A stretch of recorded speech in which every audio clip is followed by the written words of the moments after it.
ജീവിതത്തിൽ അടിക്കടി തടസ്സങ്ങൾ ഉണ്ടാകുന്നവരാണോ നിങ്ങൾ? എന്ത് ചെയ്യാനും ഒരു തടസ്സം നിങ്ങളെ വല്ലാതെ അലട്ടുന്നുണ്ട്. അല്ലെങ്കിൽ മറ്റുള്ളവർക്ക് വളരെ ഈസിയായി നടക്കുന്ന കാര്യങ്ങൾ നിങ്ങൾക്ക് ഒരുപാട് താമസം എടുക്കുന്നുണ്ടോ? എങ്കിൽ നിങ്ങൾ സംശയിക്കേണ്ടത് നിങ്ങളുടെ ഓറയെ തന്നെയാണ്. നിങ്ങളുടെ ഓറ ക്ലിയർ അല്ലാത്തത് കൊണ്ടാണ് നിങ്ങളുടെ ജീവിതത്തിൽ ഇത്തരം തടസ്സങ്ങൾ വരുന്നത്. ഇത് ഒഴിവാക്കാൻ നമുക്ക് 3 മാർഗ്ഗങ്ങൾ നോക്കാം. വളരെ ലളിതമായ ഒന്നാമത്തെ മാർഗ്ഗം എന്ന് പറഞ്ഞാൽ കുളിക്കുന്ന വെള്ളത്തിൽ അല്പം ഉപ്പിട്ട ശേഷം കുളിക്കുക എന്നുള്ളതാണ്.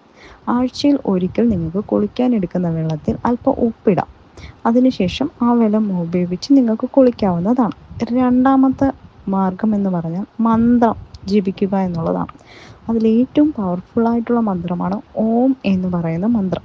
ഈ മന്ത്രം രാവിലെയും വൈകിട്ടും ജപിക്കുന്നത് ഓറ ക്ലീൻ ചെയ്യാൻ നിങ്ങളെ സഹായിക്കും. അതുപോലെ തന്നെയാണ് ഗായത്രി മന്ത്രം ജപിക്കുന്നതും ലളിത സഹസ്രനാമം ജപിക്കുന്നതും ഹരിനാമ കീർത്തനം ജപിക്കുന്നതുമെല്ലാം നിങ്ങളുടെ ഓറ ക്ലീൻ ചെയ്യാൻ സഹായിക്കുന്നവയാണ്. മൂന്നാമത്തെ കാര്യം എന്ന് പറയുന്നതാണ് ധ്യാനത്തിലിരിക്കുക എന്ന് പറയുന്നത്. ഒരു ദിവസം 5-10 മിനിറ്റ് നിങ്ങൾക്ക് ധ്യാനത്തിലിരിക്കാം. മറ്റൊരു സാധനങ്ങളും നിങ്ങളെ ഡിസ്റ്റർബ് ചെയ്യുന്നില്ല എന്ന് ഉറപ്പിച്ചുകൊണ്ട് ശ്വാസത്തിൽ മാത്രം ശ്രദ്ധ കേന്ദ്രീകരിച്ച് വേണം ഇരിക്കാൻ.